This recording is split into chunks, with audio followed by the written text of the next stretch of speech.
Counterpoint, the general knowledge music quiz, chaired by Paul Gambaccini. Hello, we're at the Radio Theatre in London for the semi-final stage of this year's Counterpoint tournament. Yes, there are human beings in the house again. Over the next 3 contests, the heat winners from this series will play off for the 3 places in the final. The competition hots up and the questions get harder because these competitors have proved they know their music. Could one of them be destined to lift the 35th Counterpoint trophy? Let's meet them again. Hello, I'm Andy CORMICAN, I'm from Sheffield, and the last gig I went to was the debut gig of a fantastic new band from Milton Keynes called Blue Wall.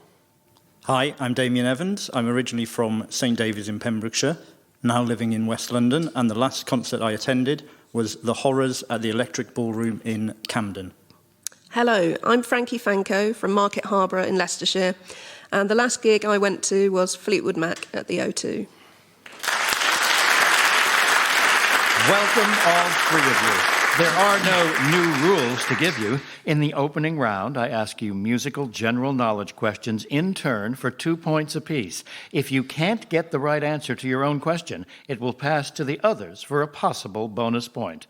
To paraphrase the OJs, let's start a love train. The first stop that we make is with you, Andy CORMICAN. 2022 sees the 40th anniversary of Dexy's Midnight Runners' best-selling album. The singer Kevin Rowland recently announced he has long been unhappy with that album and that a completely re-recorded version of it will soon become available as it should have sounded. Originally recorded in 1982, it closed with their #1 hit, Come On Eileen. What is its title? Too-Rai-I? Well, I think that's close enough. Too-Rai-A. You get your 2 points. Damian Evans. Cliff Richard is wired for sound. Are you?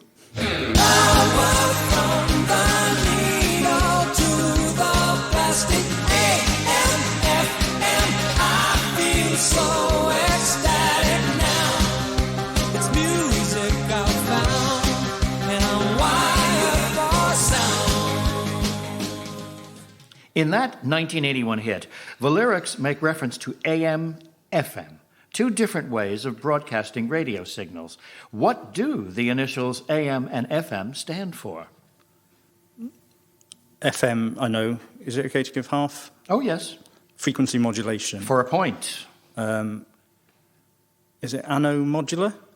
No. Does anyone else know what AM stands for? And Andy says? Amplitude modulation? Yes, you get the bonus point. And now we know what AM and FM stood for.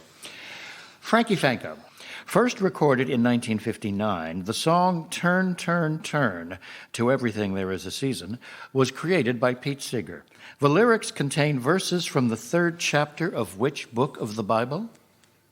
Ecclesiastes? That's right, for 2 points. Andy CORMICAN, some jazz music for you, from a 1971 film starring Clint Eastwood as DJ Dave Garver. He's contending with an obsessive fan who repeatedly calls the radio station requesting this Errol Garner track. After you've heard it, I'd like you to name the movie.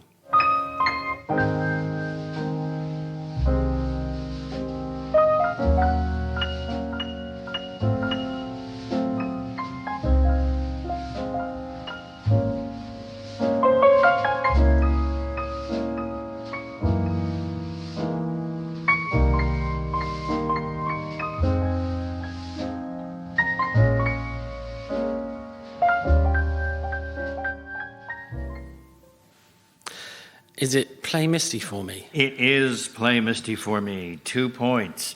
Damian Evans, which term, usually associated with a jazz record label and New York club, also refers to the diminished fifth, the basic building block chord of the blues? Boogaloo? I'm sorry, it isn't. Frankie thinks it is. Blue Note? And she picks up the bonus point. Frankie, here's your own question. January 2022 saw the first Disney song from an original soundtrack to reach #1 on the British charts. The film concerns a young Colombian girl frustrated at being the only member of her family without magical powers. After you've heard We Don't Talk About Bruno, I'd like you to name the movie and tell me which star from the world of musicals wrote the song. Bruno says it looks like rain. Where's the heat alone? In doing so, he floods my brain. I will like the umbrella. Buried in a hurricane. What a joy you stay, but anyway, We don't talk about Bruno, no, no, no. We don't talk about Bruno.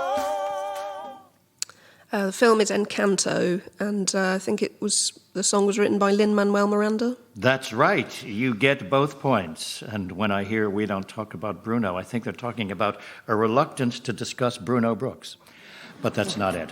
Andy Cormican, music again from a Grammy Award-winning American composer. You're about to hear Earth Choir, part of the Deep Field project, which features an epic virtual choir. 120 countries are represented with over 8,000 voices performing alongside the Royal Philharmonic Orchestra. When you've heard it, I'd like you to name the composer and which space observatory inspired the work.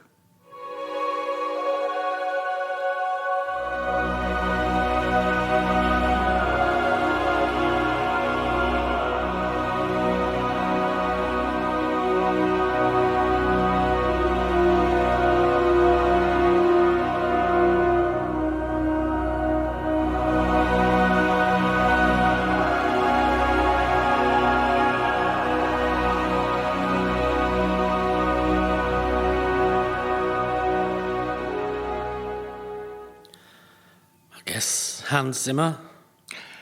You guess incorrectly.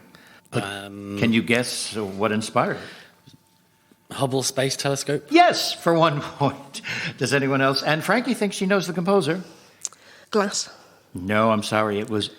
Does Damien have an idea? Yes, Damien, go for it. I'll have a guess for Steve Reich.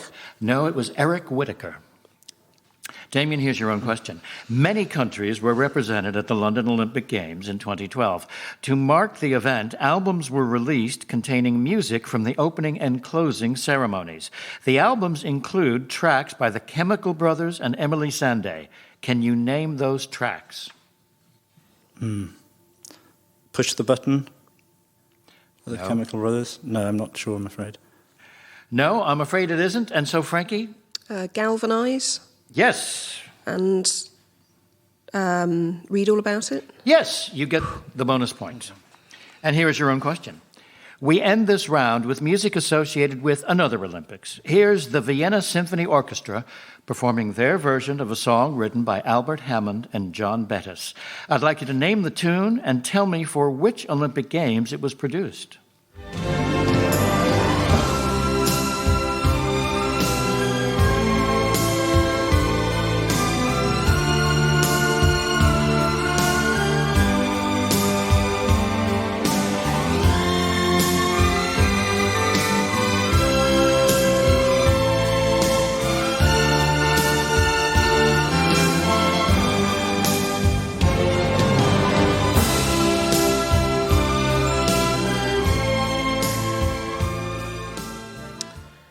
One Moment in Time. Yes? And the LA Games of '84.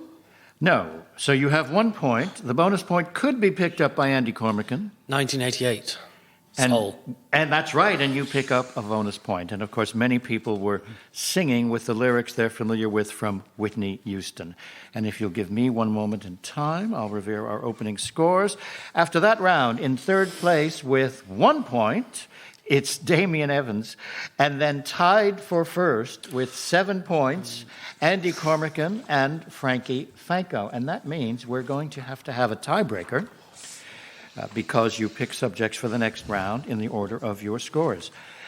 I'm going to ask the two of you, Andy and Frankie, to write down the answer to a tie-break question. I'll then invite you to reveal your answer. The nearest answer will get the advantage. Here it comes. Hosted by U2's The Edge, an American Gallery charity auction of music memorabilia in December 2021, sold a bass guitar once owned by Paul McCartney for what amount? Please write down your answer in American dollars to the closest 100. The nearest figure wins the tie. And now Andy tells me that his answer, which I can see, is $750,000. And Frankie thinks it's... I've gone a lot higher, 25 million. I think you are, in the words of Stevie Wonder, too high. The actual price was $471,900. And so Andy Cormican gets the advantage as we go into our second round. Our competitors take their turns in the spotlight for individual questions on a musical category or theme from a list which I'm about to give them.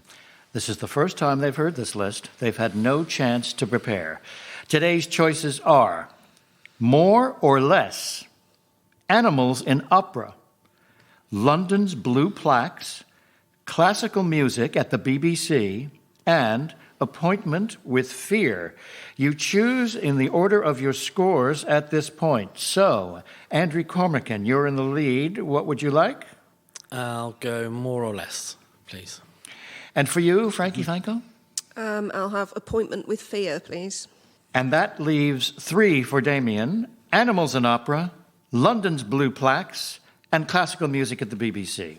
I think it'll have to be London's blue plaques, please. We start with you, Damian Evans, and your questions on London's blue plaques. Now run by English Heritage, there are currently over 900 plaques across London honouring notable men and women from all walks of life. One of the many was erected in 2016 at Covent Garden for which prima ballerina assoluta? Maria Callas. Oh, I'm sorry, Maria Callas, of course, a soprano, not a ballerina. It was Dame Margot Fontaine.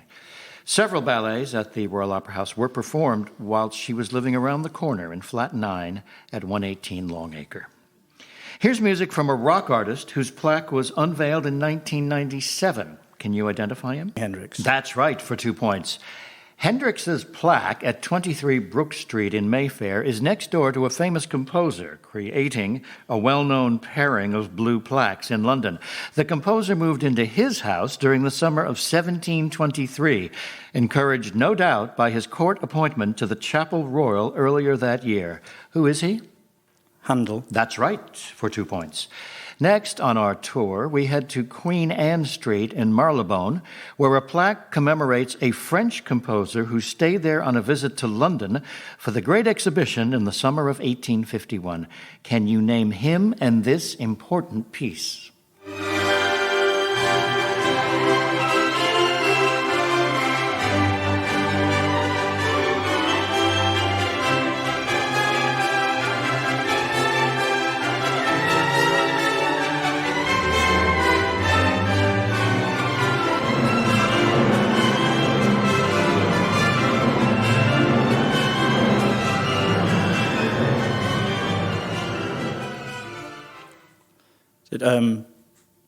Bizet and... No, sorry, I don't know that one. It was by Berlioz, and it's part of the Symphonie Fantastique. A blue plaque outside number 22 Gladstone Avenue in Feltham informs us that the singer-songwriter Fred Balsara lived here between 1946 and 1991. It also includes his more common name, which is... Freddie Mercury. That's right, for 2 points. Here's music from a British composer whose plaque can be found along East Heath Road in Hampstead.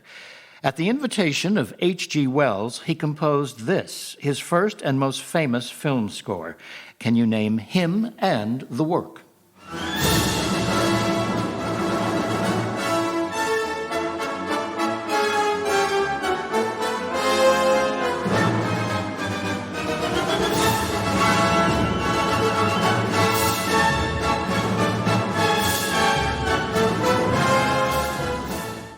I'll go with Britain and...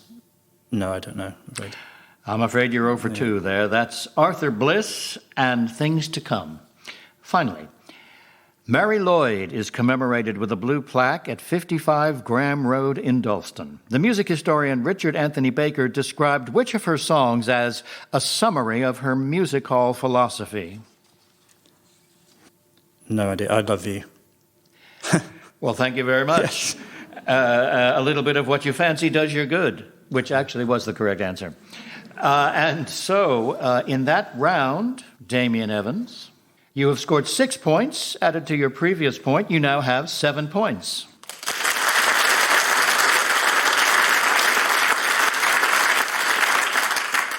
Now, Frankie Fanko, I don't want to say you're scared, but you do have an appointment with fear. In April 2021, Lucy St. Louis took on the role of Christine in the West End production of which Andrew Lloyd Webber musical? The Phantom of the Opera. For 2 points. Here's music from the 2012 film The Woman in Black, where a young solicitor played by Daniel Radcliffe travels to a remote village haunted by a vengeful ghost.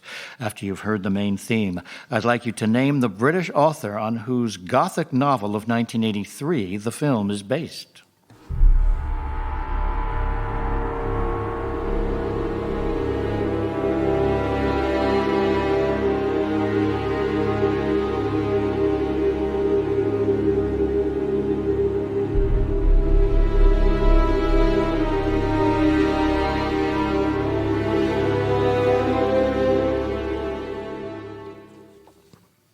Susan Hill. That's right, for your 2 points.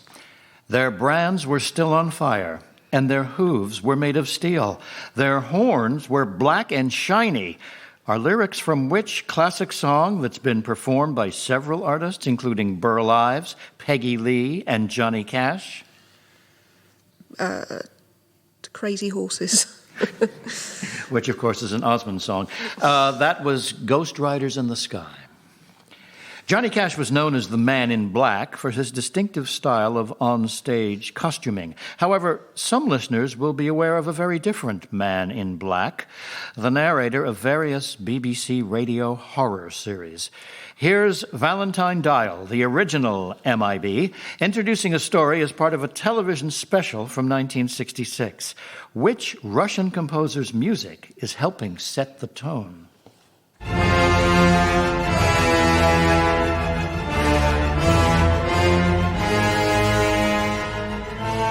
This is your storyteller, the Man in Black, returning after many years with a new series of tales in our intimate little program, Appointment with Fear.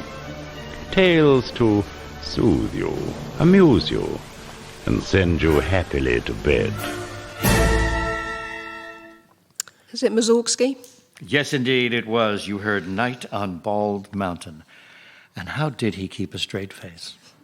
Which musical, adapted from a Stephen King novel, features the songs Prom Arrival, The Destruction, and the dance number A Night We'll Never Forget? Carrie. That's right, Carrie the Musical. And here is music from a 2003 concept album by the American musician and singer Lou Reed, which recounts the short stories and poems of Edgar Allan Poe through word and song. Can you identify the subject of this piece? Once upon a midnight dreary, as I pondered weak and weary over many a quaint and curious volume of forgotten lore, while I nodded, nearly napping, suddenly there came a tapping, as of someone gently rapping at my chamber door. "'Tis some visitor," I muttered, tapping at my chamber door, "only this and nothing more." Muttering, I got up weakly, always I've had trouble sleeping. Stumbling upright, my mind racing, furtive thoughts flowing once more, I there hoping for some sunrise, happiness would be a surprise, loneliness no longer a prize. The Raven? That's right, for 2 points. And finally, in 1986, Lovebug Starsky released a single alerting us to the dangers of a house on a hill. The house in question provides the title of a horror novel and a series of films about the paranormal experiences of the Lutz family. Can you name it? Wuthering Heights. Amityville is the answer there. Oh my God. But do not fear, because Frankie Fanko, in that round, you scored 10 points. Added to your previous 7, you now have 17 points.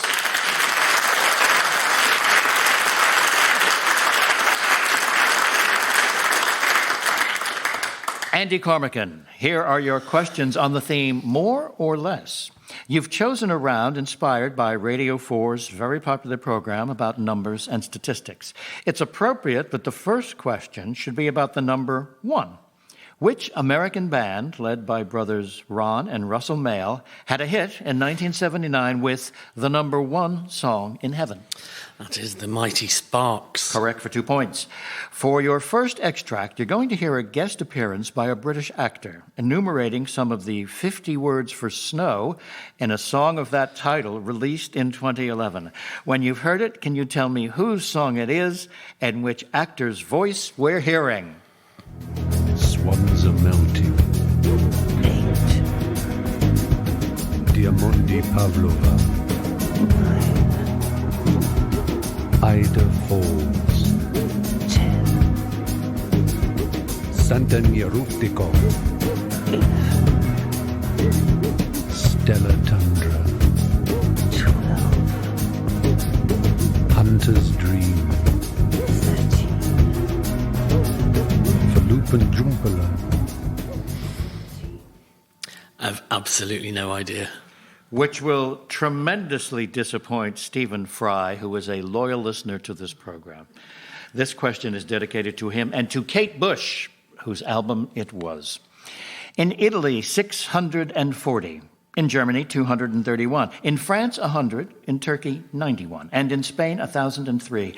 This is the catalog of a certain character's amorous conquests, detailed by his servant Leporello in a Mozart opera. Which character? Don Giovanni. That is correct for 2 points. Here's a song from a musical. I'd like you to name the musical and its creator, who tragically died soon after its completion. 525,600 minutes, 525,000 moments so dear, 525,600 minutes. How do you measure a year? In daylights, in sunsets, in midnights, in cups of coffee, in inches, in miles, in laughter, in stride. It's from Rent. For a point. But I can't name the creator. The creator is Jonathan Larson, who is played in an acclaimed performance by Andrew Garfield in the recent Lin-Manuel Miranda film Tick, Tick, Boom. Which pop star of the 21st century has released albums with titles denoted by the common mathematical signs for the functions plus, multiply, divide, and equals? Ed Sheeran. That's right. For your next extract, here's the classic reggae song, 5446 Was My Number, whose writer and singer died in 2020. You just have to tell me his name and that of his group.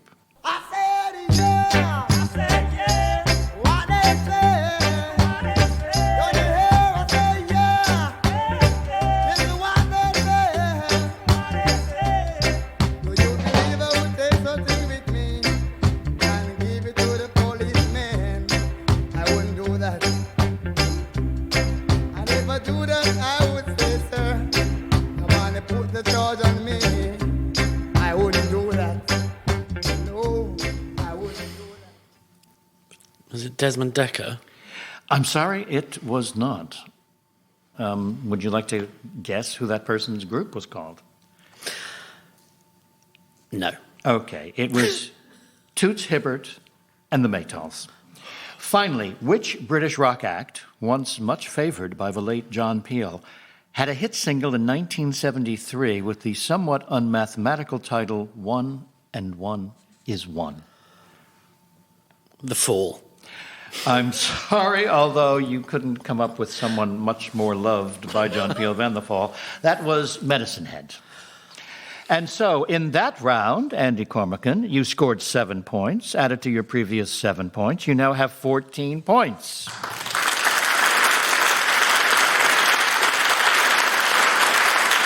After the individual round, here are the scores. Lying third with 7 points is Damian Evans. In second place with 14 points is Andy Cormican. And our leader with just 1 round to go with 17 points is Frankie Fanko. It's all on a button in the quick-fire final round, and things can change quickly.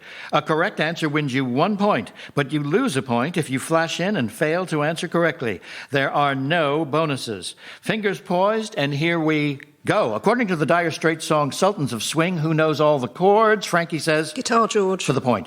The Women of Whitechapel is the subtitle of a new opera by Ian Bell. About which Victorian killer, Frankie? Jack the Ripper. Yes. In the early 20th century, who composed a Somerset Rhapsody? A Somerset Rhapsody was composed by... Gustav Holst. News of the World by the Jam is used as the theme of which, and Frankie says? Mock the Week. She's correct. Who wrote the music of the German national anthem? Andy says? Haydn. For the point. In 2021, a judge released Britney Spears from which legal agreement, and Andy says? Conservatorship. That's right, with her father. Which traditional Italian folk dance was believed to cure the bite from a spider, Frankie? Tarantella. Yes. Which U2 album shares its title with the legend of a plant named after an... And Frankie says? Joshua Tree. Correct. Whose musical break came, aged 11, singing Pie Jesu over the telephone? Damian says? Charlotte Church. That's right. In 2016, which singer-songwriter was awarded the Nobel Prize for Literature? Damian. Bob Dylan. You're right. Which British conductor was known to orchestral players as Old Timber? Frankie. Wood. Oh, yes. Which Eddie Grant song shares its name with the first Market Street to be lit by electricity? Frankie. Electric Avenue. You're right. Daryl and John are the first, and Damian says? Hall & Oates. And he's correct. Which pantomime ballet by Eric Satie shares its name with the children's toy where a figure pops out after you turn a crank? Frankie says? Jack in the Box. Yes. Act 3 of which Verdi opera takes place in Violetta's bedroom? Andy? Othello. No, it's La Traviata, -1. Which London jazz club opened in a basement in Gerrard Street, Soho? Andy? Ronnie Scott's. You get the point back. In pop album titles, which word follows true, ghost, and bedtime? Damian. Stories. Oh, you are right. Finally, which song written by Paul Anka begins with the line, and now the end, Andy? My Way. That is correct. And the end is not only near, it has arrived. These are the final scores. Third, with 11 points, Damian Evans. Runner-up with 17 points, Andy Cormican. And the winner with 25 points, Frankie Fanko.